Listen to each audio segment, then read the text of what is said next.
from bats and spread to other animals. Unlike MERS that was found to infect mostly older men with chronic condition, SARS was found to infect both healthy and unhealthy individuals. It is not yet known whether the 2019 disease infecting over 7,000 in China is caused by a more severe kind of coronavirus like MERS and SARS. But the World Health Organization has emphasized that many of those who have died due to the new virus had pre-existing illnesses. Like MERS and SARS, though the disease emerging from the COVID-19 cannot be treated through vaccination. Control of the disease is done through close monitoring, symptom management, and rest. Are its symptoms? Like previous coronaviruses, the novel coronavirus causes respiratory disease and the symptoms and may affect respiratory health. According to the Centers of Disease Control and Prevention, the main symptoms of a 2019 nCoV infection are fever, cough, and shortness of breath. Current information suggests that the virus can cause mild, flu-like symptoms as well as more severe diseases. Most patients seem to have mild diseases, and about 20% appear to progress to more severe diseases, including pneumonia, respiratory failure, and in some cases, death. The symptoms of COVID-19 infection can be very generic, can be difficult to distinguish between them and the symptoms of other respiratory infections. To understand exactly what a person is dealing with, specialists test viral samples, checking to see whether the virus DNA structure matches that of COVID-19 or not. They rely on diagnostic or molecular tests. How severe is it? WHO has declared the current COVID-19 situation in China a public health emergency of international concern. The greatest concern is the potential for the virus to spread to countries with weaker health systems. There are two crucial indicators that help authorities look at to assess the severity of a potential pandemic: how infectious it is and how deadly.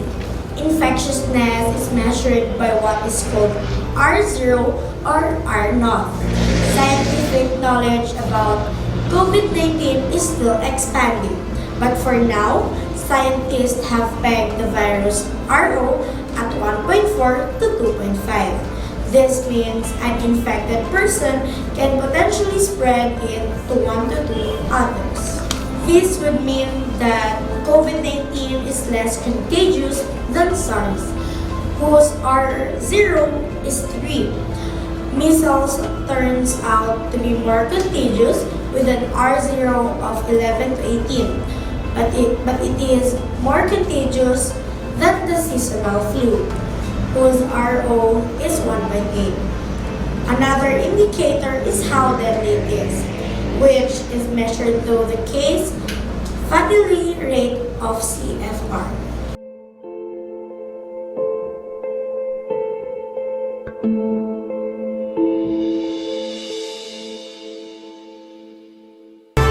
Thank you, Anak Bibi.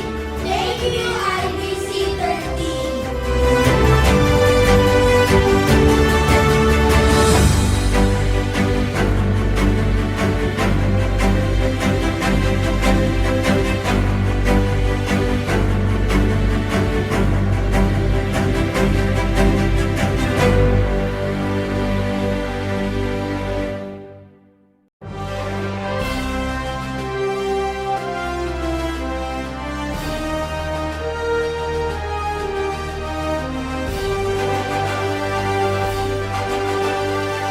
Sisimulan na natin ang pagbibigay ng mga tropeyo. Simulan na natin with the Best Children's Show. The Star Awards for Best Children's Show goes to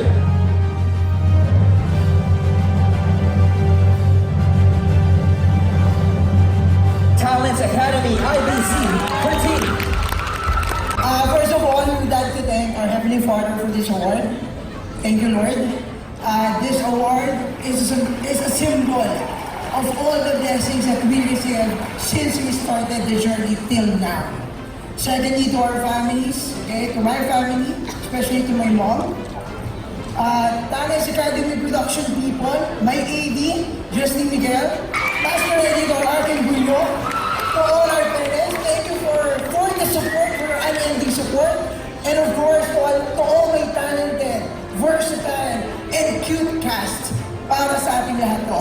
To our home network, IBC 13, especially to our President, Miss Cathy Castro, mga kaibigan para sa ating lahat ito. This will inspire us to do more projects, more episodes, more segments that will give you more and educational, informative. Maraming salamat po.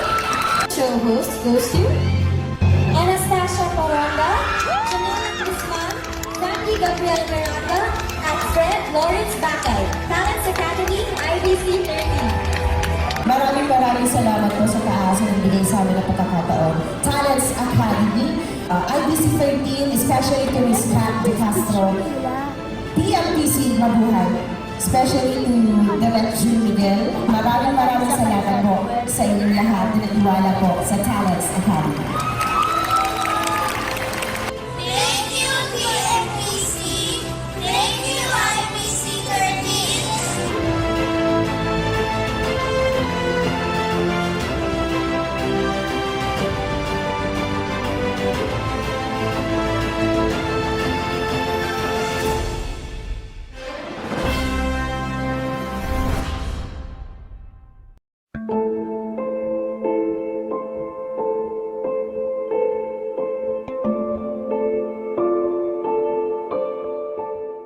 How dangerous is it?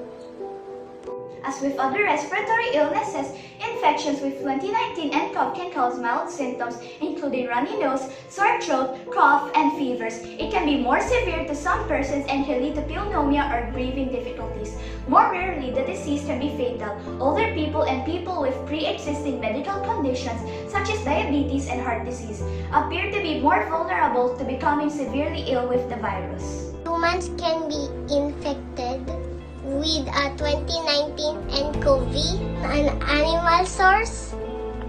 Detailed investigations found that SARS-CoV was transmitted from civet cats to humans in China in 2002, and MERS-CoV from dromedary camels to humans in Saudi Arabia in 2012.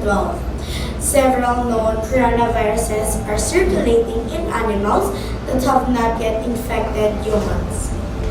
As surveillance improves around the world, more coronaviruses are likely to be identified. The animal source of the COVID-19 has not been identified.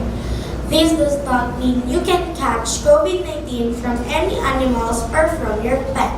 It's likely that an animal sourced from a live animal market in China was responsible for some of the first reported human infections. To protect yourself, when visiting live animal market, avoid direct, unprotected contact with live animals and services in contact with animals. The consumptions of raw or undercooked animal product should be avoided. Raw meat, milk, or animal organs should be handled with care to avoid cross-contamination with uncooked foods as per good for safety practices. Can I catch 2019 nCoV from my pet? No, at present, there is no evidence that companion animals or pets such as cats and dogs have been infected or have spread COVID-19. Can the 2019 nCoV be transmitted to person? Yes, the COVID-19 causes respiratory disease and can be transmitted from person to person, usually after close contact with an infected patient, for example, in a household, workplace, or healthcare center. Can catch the virus? People living are traveling in an area where the 2019 COVID virus is circulating, may be a threat of infection. At present, COVID-19 is circulating in China, where the vast majority of people infected has been reported. Those infected from other countries are among people who have traveled from China, who have been living or working closely with those travelers, Such as family members, co-workers, and medical professionals caring for a patient. The patient was affected in 2019 and health workers care for person in 2018 and go at a higher rate to protect themselves and to create infection prevention and control procedures. At risk, developing illness. While we still need to learn more about how COVID-19 affects people, thus far, older people and people with pre-existing medical conditions such as diabetes and heart disease appear to be more at risk of developing severe disease.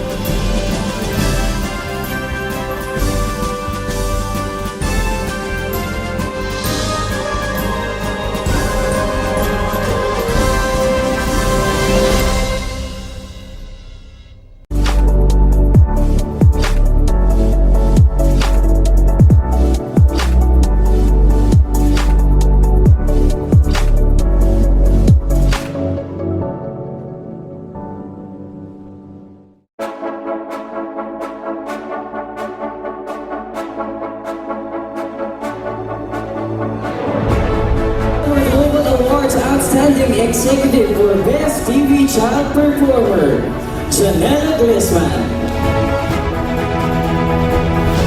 Our Global Award Outstanding Executive for the Most Promising TV Child Performer, Naomi Coligoza.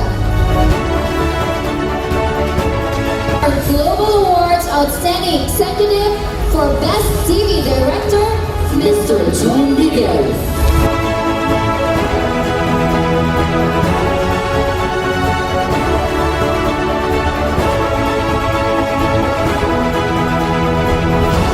for the Best Children's Show, Talents Academy. And also, another award for Talents Academy is the Best Educational Program.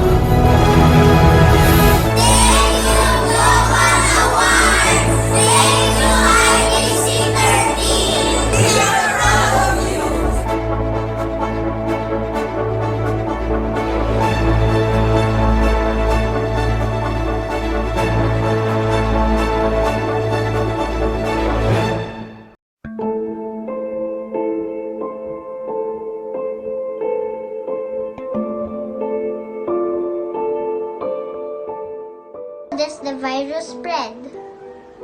The new coronavirus is a respiratory virus which spreads primarily through contact with an infected person through respiratory droplets generated when a person, for example, cough or sneezes, or through droplets of saliva or discharge from the nose.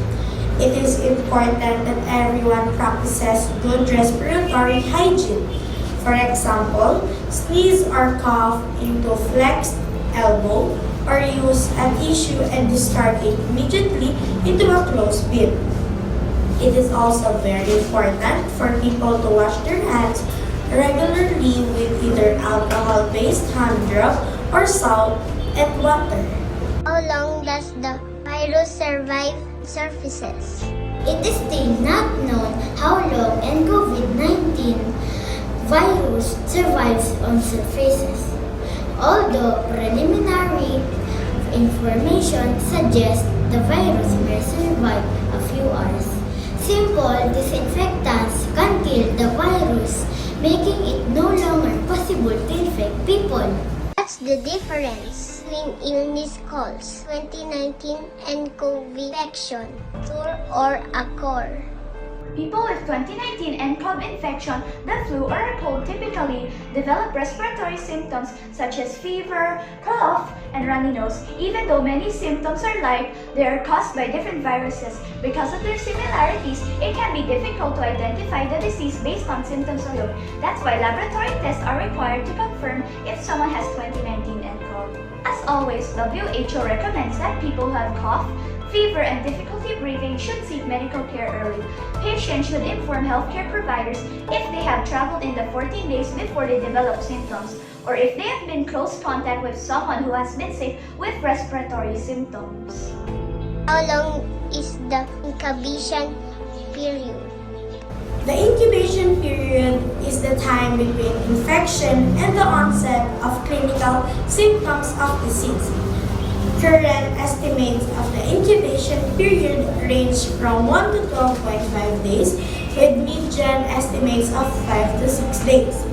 These estimates will be refined as more data become available. Based on information from other coronavirus diseases, such as MERS and SARS, the incubation period of COVID-19 could be up to 14 days. 2019 nCoV be caught from a person presents no symptoms. Understanding the time when infected patients may spread the virus to others is critical for control efforts. Detailed medical information from people infected is needed to determine the infection's period of COVID-19 may be infectious before showing significant symptoms. However, based on currently available data, the people who have symptoms are causing the majority of virus spread. Safe to receive a package from China or any other place. The virus has been identified. Yes, it is safe.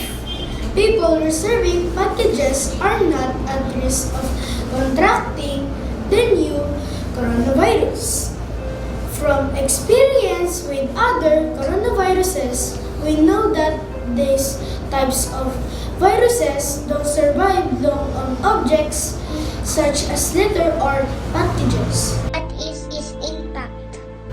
Many people are worried about whether the current outbreak will evolve into a pandemic. There are also many questions about how it compares with other viruses in terms of its rate of infection and mortality. Being over 80 is the highest risk factor. COVID-19 related death.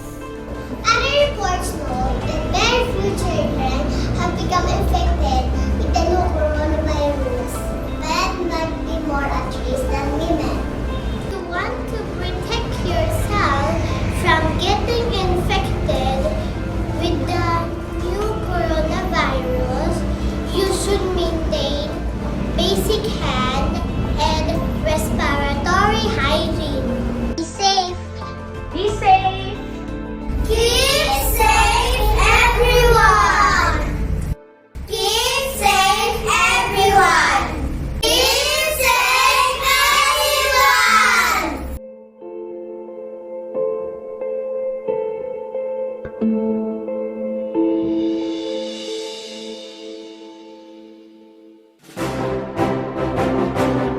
Entertainment Award refers to 2019 Most Promising Male Teen Performer Award to Justin Miguel.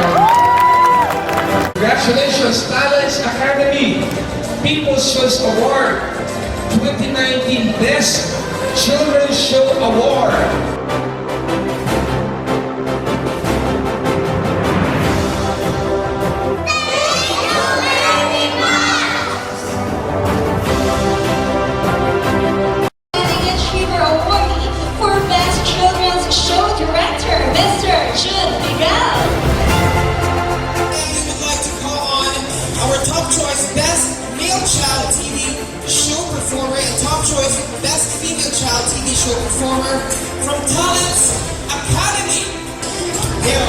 recipient of Top Choice Best Children's Show.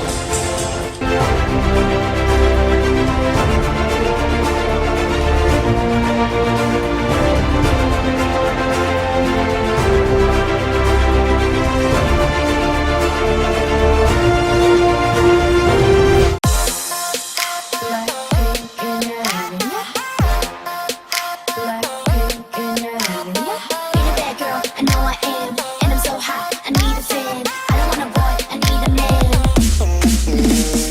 Click, clap,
magsabi ng congratulations sa Talents Academy for winning the Best Children's Show at the 39th Consumer's Choice Awards. Sana marami pa tayong projects together kasi ang mga batang nasa Talents Academy ay talaga namang napaka-talented and they deserve more exposure. Congratulations!